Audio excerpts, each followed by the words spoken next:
The Detroit Lions get a defensive tackle that nobody saw coming. And the reason is because this was from rookie minicamp. Out of those tryouts and rookie minicamp, they sign a 27, 28-year-old defensive tackle. It's usually what it sounds like, a rookie minicamp, tryout, not usually finding veterans in rookie minicamp. It's defensive tackle Rayshawn Williams he was with Michigan State, number 99. Kind of remember him, looks familiar. He came out of, that was in 2020. He graduates, plays with the Eagles.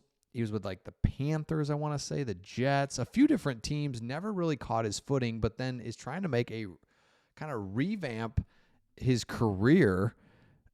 And it's like, oh, wait, what? So defensive tackle. So he only played a handful of games with the Eagles. Then he decided to make a return, and then he's made the cut in Detroit. And by cut, it means he's basically got a chance to keep going. He hasn't made the 53-man roster.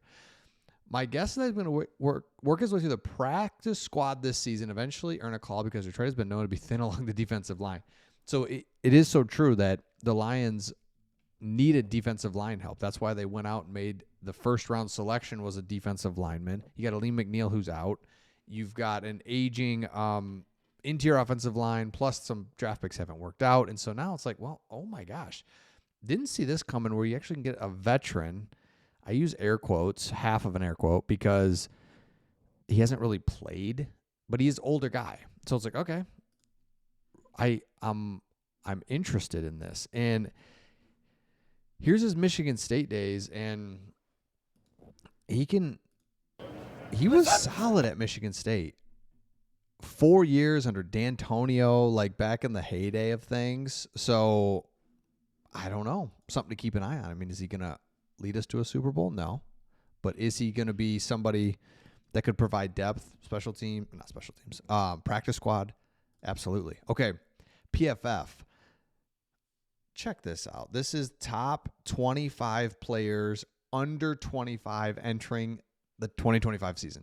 A lot of 25s in there. Number 1, Penei Sewell. By the way, let me know out of this list your favorite young guy. You'll see all the young guys. It's like, it's unbelievable. It's actually unbelievable. And this is what's crazy about the Lions. We were the team that was on the rise. Now we're at the top. And people aren't talking about it as much. And I get it. You talk about the teams that could be coming up. The Washington Commanders, man, they had a good year last year. I get it. I get how the news cycles work, if you will. But just because no one's really, people are forgetting about the Lions and that they have Penei Sewell. Boom. Most impressive about Penei Sewell's PFF grade is that he has played more snaps, over 4,500, than any other qualifying player for this list. So that's probably the coolest thing about Penei Sewell, and that's how you know how good of an athlete, just how well in shape he is. He doesn't get hurt. Knock on wood. Find wood and just knock on it, because he's the man. And he's still under 25. Is this going to be his 5th year? Yeah.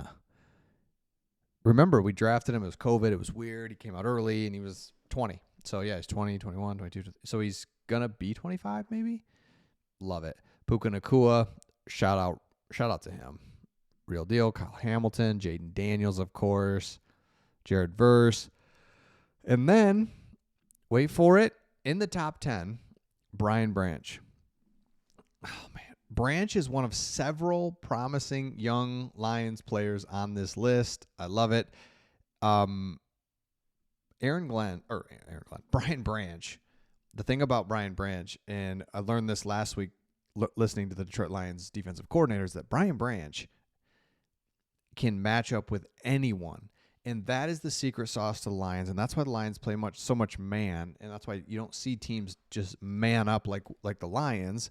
And I'm still not convinced that's like the right thing to do, but I do think it's a nice advantage that you can man up whenever you want to, is because of Brian Branch. He can guard anybody. So you got your corners on the outside, wide receivers, of course. You've got linebacker, you've got the running back. But then what do you do with those slot guys? What do you do with the tight end? Brian Branch can do whatever you need. Oh, running back kind of goes in, out motions out of the backfield. Brian Branch can take that if he needs to. He is the secret sauce to it all. Our defense, and is just an incredible player. So you see some of the names on here: Bijan Robinson, and then Jahmyr Gibbs. What do you say here?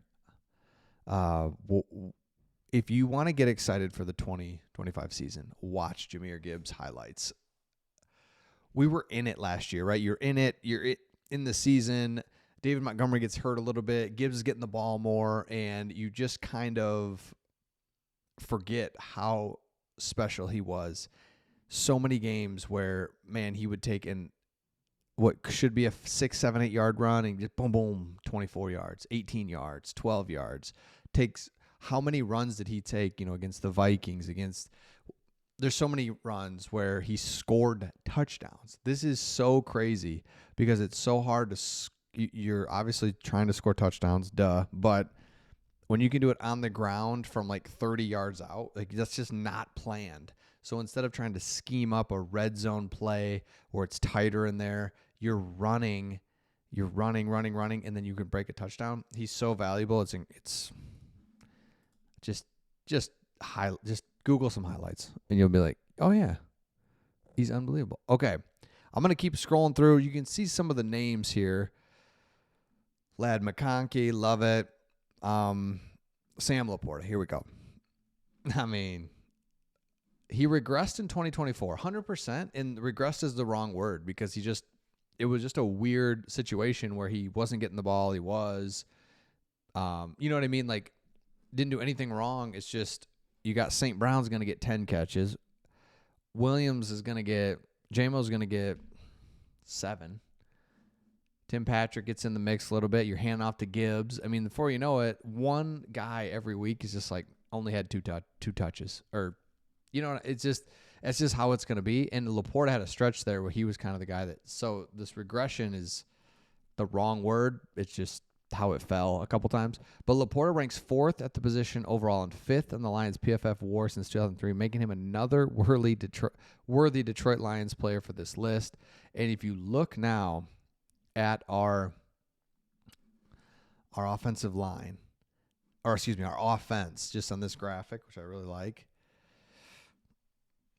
I mean, again, I would ask, just where's the weakness? And you could say right here in Glasgow, but we drafted 2 guards that feel really comfortable with. So if Glasgow can't do it, we got a guard to come in. Tate Ratledge. Glasgow then moves to backup center. Love that. And backup guard.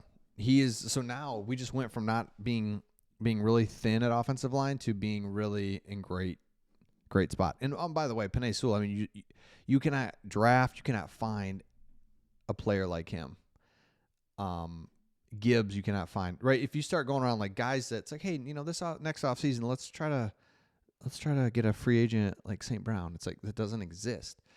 Jamo doesn't exist out there. St. Brown doesn't exist. Gibbs, Sewell, Laporta. So we have 1, 2, 3, 4, 5 of our 11 players on offense are just, you can't find them. You can't replace them. You can't go trade for them. They're just like not available. So that's what's really cool about it. So again, if you're new to the channel, make sure you subscribe. Rayshawn Williams, defensive tackle, love it. Plus, man, we got young, talented players. What the heck? Let me know your thoughts in the comments, and we'll see all of you on the next one.